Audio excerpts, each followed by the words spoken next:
Hello दोस्तों, स्वागत है आपका हमारे इस YouTube चैनल पे। दोस्तों, कहानी को शुरू करने से पहले एक जरूरी बात, अगर आपने चैनल को सब्सक्राइब नहीं किया है तो पहले आप जल्दी से चैनल को सब्सक्राइब कर दीजिए ताकि आपको हमारी आने वाली नई नई कहानियों की जो नोटिफिकेशन है वो आपको सबसे पहले मिलती रहे। तो चलिए दोस्तों, बढ़ते हैं हमारी आज की कहानी की तरफ। हमें उम्मीद है कि आपको हमारी ये कहानी जरूर पसंद आएगी। निशा, जल्दी से तैयार हो जा, लड़के वाले आते ही होंगे। निशा की माँ सरीला ने कहा। जा नमता, तू निशा की मदद कर दे। नमता निशा की बड़ी बहन है। कुछ देर बाद नमता ने आवाज लगाई, माँ जरा यहाँ आना, मैंने निशा को तैयार कर दिया, जरा आप भी देख लीजिए। सरीला बहुत वक्त थी। सरीला ने कहा, मैं अभी बहुत ज्यादा बिजी हूँ। लड़के वाले छोटी बेटी निशा को देखने आ रहे थे। सब कुछ इतनी जल्दी में हुआ कि सभी व्यस्त हो गए थे। कुछ साफ सफाई, नाश्ते का प्रबंध, सब कुछ करना था। सरीला ने निशा को देखा और बोली, कितनी सुंदर लग रही थी। बड़ी बड़ी आंखें, दमकता हुआ चेहरा, गुलाबी ओठ, नेचुरल लिप ग्लॉस से और भी दमक रही थी। सरीला ने निशा के गले में सोने की चेन पहना दी। प्यारी बेटी को देख कोई उसे नापसंद कर ही नहीं सकता। सरीला बाहर जाने को मुड़ी ही थी कि उसी समय दीपक मिठाई के डिब्बे लेकर कमरे में आया। निशा पर नजर पड़ते ही मानो वह पलक झपकाना ही भूल गया हो। उसे देख निशा की नजरें झुका ली। सरीला जरा देर के लिए वहीं रुक गई। फिर वो बोली, दीपक, बाहर सब व्यवस्था हो गई या ना? हो गई है ना, लड़के वाले बस आते ही होंगे। दीपक को मानो किसी ने तरातल पर लापटका हो। जी आंटी, सब काम हो गया। अच्छा ठीक है, तो चलो बाहर देखे, लड़के वाले के आने का समय हो गया है। सरीला दीपक को लगभग घसीटती हुई अपने साथ ले गई। निशा उदास थी, दीपक को देखती रही। दीपक की उदासी को भी सरीला ने महसूस किया, पर क्या करती। वह जानती थी कि निशा और दीपक एक दूसरे को पसंद करते हैं, पर अपने पति राजेश की जिद के आगे वह कुछ भी नहीं कर सकती थी। दीपक बहुत ही अच्छा लड़का था, हैंडसम व केयरिंग भी था। अभी हाल में ही उसे यूनिवर्सिटी में लेक्चरर के पद उसकी नियुक्ति हुई थी। दीपक व निशा साथ ही में ही पढ़े थे। दीपक के पिता कॉलेज में प्रोफेसर थे। दीपक और सुरेश दो भाई थे। सुनीता, कविता दो बहनें थी। बहनों की शादी हो गई थी। सूरज रेलवे में नौकरी करता था। दीपक का परिवार सरल, सीधे, संस्कारी वाला था। दीपक के पिता और निशा के पिता बचपन के दोस्त थे। इसी कारण दीपक का घर में आना जाना लगा रहता था और अपने हंसमुख सरल स्वभाव के कारण निशा के भाई समीर व पिता राजेश को प्रिय था। उसके आने से सभी लोग बहुत खुश हो जाते थे। कोई भी काम हो तो दीपक आकर मदद कर देता था। रवि सरकारी विभाग में उच्चाधिकारी था। बहुत ईमानदार व उसूलों वाला था। बड़ी बेटी नमता की शादी भी एक उच्च परिवार में हो गई थी। दामाद पुलिस विभाग में अफसर था। बहुत ही सज्जन परिवार था। छोटी बेटी निशा की शादी भी खूब धूमधाम से ऊंचे परिवार में कराना चाहते थे।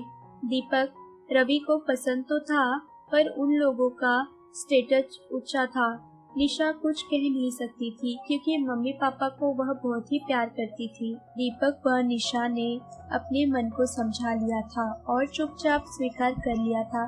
दोनों ने एक दूसरे को अपने दिल की बात एक ना कही, पर दोनों की आंखें सब कह देती थी। बाहर से राजेश की आवाज सुनाई दी। शायद लड़के वाले आ गए थे। सरीला हॉल में चली गई। मयंक और उसके परिवार वालों को निशा बहुत पसंद आई। मयंक अमेरिका से मैनेजमेंट की डिग्री लेकर आया हुआ था और शहर की सबसे बड़ी मल्टीनेशनल कंपनी में कार्यरत था। सभी लोग सुलझे व आधुनिक विचारों वाले लोग थे। सरीला और राजेश काफी खुश थे। उन्हें विश्वास था कि उनकी लाडली बिटिया निशा वहाँ बहुत खुश रहेगी। मयंक की माँ ने एक छोटा सा हार पहनाकर निशा को आशीर्वाद दिया और राजेश और शरीला ने भी मयंक को टीका कर सगुन दे दिया। कुछ महीनों के बाद शादी की तारीख भी तय कर दी गई। अब राजेश शादी की तैयारी में जुट गया। वह सब कुछ बढ़िया से बढ़िया करना चाहता था अपनी बेटी के लिए। तभी एक दिन मयंक के पापा का फोन आया कि बारातियों के लिए 2 होटल का इंतजाम करके रखे। सरीला तो चिंतित हो उठी और बोली, हमने तो पहले ही गार्डन में कमरे ले लिए हैं, तो उसका क्या होगा। अरे मैंने उन्हें समझाया था, परंतु उनका तर्क था हमारे बहुत से मेहमान विदेशी होंगे, इसलिए इस मामले में मैं कोई समझौता करना नहीं चाहता। राजेश ने बड़े बुझे मन से कहा। राजेश मन ही मन बहुत ही ज्यादा परेशान था। क्या करे, मन को समझाकर होटल बुक करवा लिया, लेकिन फरमाइशों का सिलसिला तो जारी रहा। कभी कीमती कपड़े, जेवर, अपने सभी रिश्तेदारों के लिए कीमती उपहार, मयंक को भी कीमती उपहार। ये सब सुन सरीला तो घबरा ही गई, रोने रोने को हो गई। अभी से यह हाल है तो आगे क्या होगा, सोच सोच कर ही परेशान रहने लगी। निशा की ननदे जब तक फोन पर बातें करती, उनकी बातों का विषय अपना रहन सहन, खान पान से ही भरा रहता। यही हाल मयंक का भी था। कभी कभी ही वह निशा से बातें करता तो अपनी विदेशी मित्रों, विदेश का रहन सहन व अपनी पसंद नापसंद की ही बात करता। उससे तो कुछ पूछता ही नहीं। बेचारी निशा तो बिल्कुल चुपचाप सुनती रहती। निशा बड़ी उलझन में रहती। उसे सब समझ में आ रहा था कि मम्मी पापा कितने परेशान हैं। उन लोगों की हमेशा की फरमाइशों से बजट ही असंतुलित हो रहा था। राजेश निशा की शादी में कोई भी कमी नहीं रहने देना चाहता था, इसलिए अच्छे से अच्छा इंतजाम कर रहा था। रविवार का दिन था, राजेश की छुट्टी थी। सरीला के साथ वो बाजार गया हुआ था। निशा का भाई ड्राइंग रूम में बैठा हुआ टीवी देख रहा था। निशा और नमता भी उदास मन से बैठी हुई थी। निशा बहुत उदास लग रही थी। दरवाजे की घंटी बजी। निशा ने ही दरवाजा खोला। दरवाजे पर दीपक आया हुआ था। आते ही वो बोला, आंटी अंकल क्या कर रहे हैं? मैंने सोचा आज छुट्टी है, कुछ ना कुछ काम हो तो चल कर देख लूं। आओ बैठो। तो मम्मी पापा बाजार गए हुए हैं। और वह चुपचाप आकर ड्राइंग रूम में बैठ गया। दीपक भी पीछे पीछे जाकर बैठ गया और बेचैन होकर बोला, क्या बात है, सब लोग इतने चुपचाप क्यों हैं? कोई बात नहीं है, नमिता का संक्षिप्त सा उत्तर था। कोई बात तो जरूर है। निशा अब अपने आप को संभाल न सकी, वो फूट पड़ी। दरअसल उन लोगों की फरमाइशों से मम्मी पापा बहुत ही ज्यादा परेशान हैं। ये लोग मुझसे छुपाने की कोशिश करते हैं, पर ऐसी बातें कहीं छिपती है। उन लोगों की मांगे दिन ब दिन बढ़ती ही जा रही है।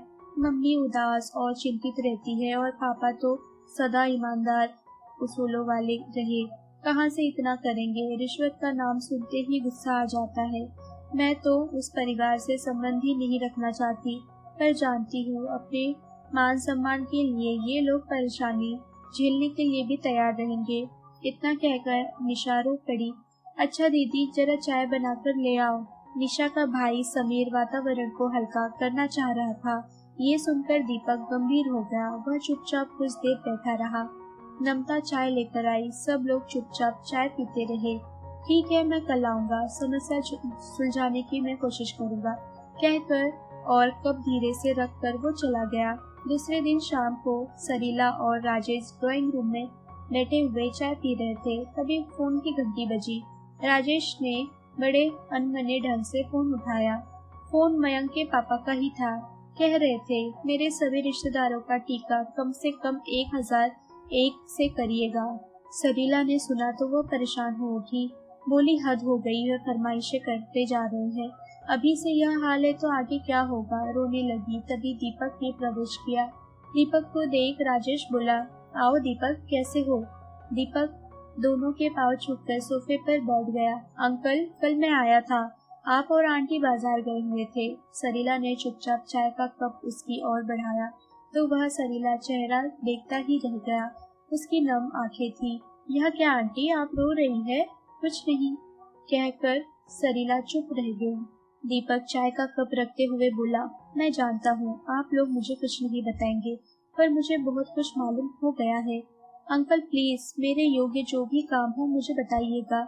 हाँ, आर्थिक रूप से थोड़ा कमजोर हूँ, पर जो मदद बन पाएगी मैं जरूर करूँगा। यह कहकर दीपक ने हाथ जोड़ लिए। अरे यह क्या कर रहे हो? राजेश बुझे मन से बोला। सरीला भी उदास मन से बैठी रही। उसके मन में न जाने कितनी उथल पुथल मची हुई थी। दीपक का निशा से निस्वार्थ प्रेम था। क्या धन, ऐश्वर्य, ऊंचा स्टेटस मेरी बेटी को सुख और प्यार दे सकता है? अभी दीपक की नई नई नौकरी लगी है, मेहनती और ईमानदार है, आगे का भविष्य उज्जवल है। मैं भी कैसी मूर्खता करने जा रही थी। मेरी बेटी और वो एक दूसरे को चाहते हैं। मैं सच्चा मोती खो रही हूँ और उस दिखावे के पीछे भाग रही हूँ। उसके मन में कुछ दिल निश्चय किया, नहीं, वह और नहीं सोचेगी कि एक ऐसा हीरा जैसा दामाद मेरे सामने है और मैं कहीं और ही भटक रही थी। अब मैं किसी की नहीं मानूंगी और सुनूंगी। तभी राजेश ने उसे पकड़कर बोला, क्या सोच रही हो तुम? वो बदबुदाई, सुनो, मुझे नहीं लगता कि यह रिश्ता और आगे बढ़ पाएगा। मुझे यह रिश्ता मंजूर नहीं है। मुझे नहीं लगता मेरी बेटी वहाँ पर खुश रह पाएगी। तभी वहाँ निशा और नम्रता भी आ गई। सभी हैरानी से उसे देख रहे थे।